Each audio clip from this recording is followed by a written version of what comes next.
क्या आप भी उस आलस से परेशान हैं, जो हर दिन आपके सपनों के रास्ते में दीवार बनकर खड़ा हो जाता है?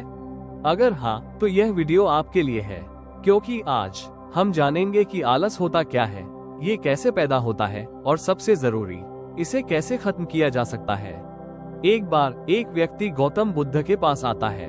वो कहता है, बुद्ध, मेरे अंदर बहुत आलस है। इस आलस की वजह से मैं अपने जीवन में वो सब कुछ नहीं कर पा रहा जो मैं करना चाहता हूँ। कृपया मुझे इससे छुटकारा पाने का कोई उपाय बताइए। बुद्ध मुस्कुराए और बोले, तुम्हें कैसे पता कि तुम्हारे अंदर आलस है? वो व्यक्ति बोला, बुद्ध, सिर्फ मैं ही नहीं, मेरा पूरा परिवार भी कहता है कि मैं आलसी हूँ। बुद्ध ने कहा, क्या तुम इसका कोई प्रमाण दे सकते हो?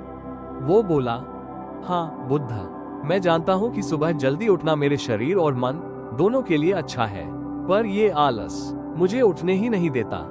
बुद्ध बोले, ठीक है, लेकिन क्या तुम जानते हो कि आलस होता क्या है? वो व्यक्ति बोला, नहीं बुद्ध, ये तो नहीं पता, पर जो भी है बहुत बुरा है। बुद्ध ने गहरी सांस ली और कहा, आलस एक मानसिक अवस्था है, एक विचार जिसे हम खुद अपने भीतर पैदा करते हैं, और इसके दो प्रमुख कारण होते हैं। पहला शारीरिक कारण और दूसरा मानसिक कारण। बुद्ध बोले, शारीरिक आलस का पहला कारण है गलत भोजन। जब हम ऐसा खाना खाते हैं जिसमें जीवन नहीं होता, तो वह खाना शरीर के लिए बोझ बन जाता है और फिर शरीर थका हुआ महसूस करता है। यही थकान धीरे धीरे आलस बन जाती है। इसलिए अगर तुम आलस से बचना चाहते हो तो प्राकृतिक और हल्का भोजन अपनाओ, जैसे फल, अंकुरित अनाज, ताजी सब्जियां। दूसरा कारण है शरीर की गलत मुद्राएं। गलत तरीके से चलना, बैठना या लेटना शरीर में तनाव पैदा करता है और वो तनाव आलस को जन्म देता है। अगर तुम ध्यान से देखो तो आश्रम के भिक्षु जब चलते हैं तो उनके हर कदम में तालमेल होता है। जब वे बैठते हैं तो उनकी रीढ़ सीधी होती है और गर्दन थोड़ी ऊंची, और जब वे सोते हैं तो पूरे शरीर में पूर्ण विश्राम होता है। इससे उन्हें गहरी नींद मिलती है, जो आलस को दूर रखने में बेहद मददगार है। वो व्यक्ति बोला, बुद्ध, क्या पर्याप्त नींद लेना भी जरूरी है? बुद्ध ने कहा, ना कम ना ज्यादा, नींद उतनी ही होनी चाहिए जितनी शरीर की आवश्यकता है, वरना अगला पूरा दिन थकावट और आलस में ही गुजर जाएगा। तीसरा कारण है देर से सोना। अगर तुम सुबह जल्दी उठना चाहते हो तो रात को समय पर सोना ही पड़ेगा। अनुशासन, यही वो कुंजी है जो आलस के ताले को खोलती है।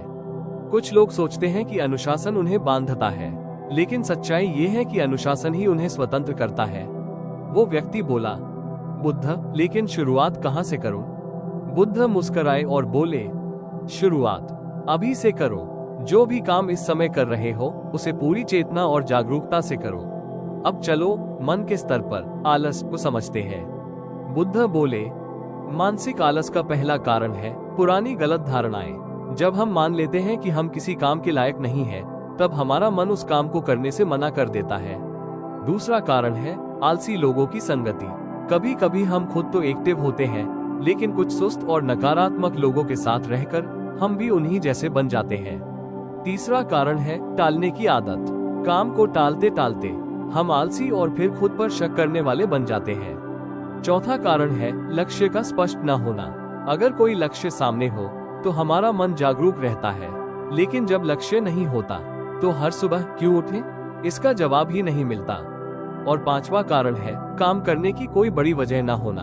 अगर कोई डाकू तुम्हारे पीछे हो तो क्या तब भी तुम्हारा आलस तुम्हें भागने से रोकेगा? नहीं ना, क्योंकि तब तुम्हारे पास भागने की बड़ी वजह होती है। तो याद रखो, आलस तभी रुकता है जब हमारे पास बड़ी वजह और स्पष्ट लक्ष्य हो। वो व्यक्ति जिनकी आंखें अब जाग चुकी थी, धीरे से बोला, बुद्ध, अब मैं समझ गया। आलस कोई बीमारी नहीं है, बल्कि एक आदत है जिससे मैं आज से ही छुटकारा पा सकता हूँ। बुद्ध मुस्कुराए और बोले, जहाँ स्पष्टता है, जहाँ काम करने की बड़ी वजह है, वहाँ आलस कभी टिक ही नहीं सकता। तो दोस्तों, अगर आप भी आलस से लड़ना चाहते हैं तो शुरुआत आज से ही करें। और हाँ, इस वीडियो को शेयर जरूर करें, क्योंकि शायद किसी और की जिंदगी भी आपके एक क्लिक से बदल सकती है।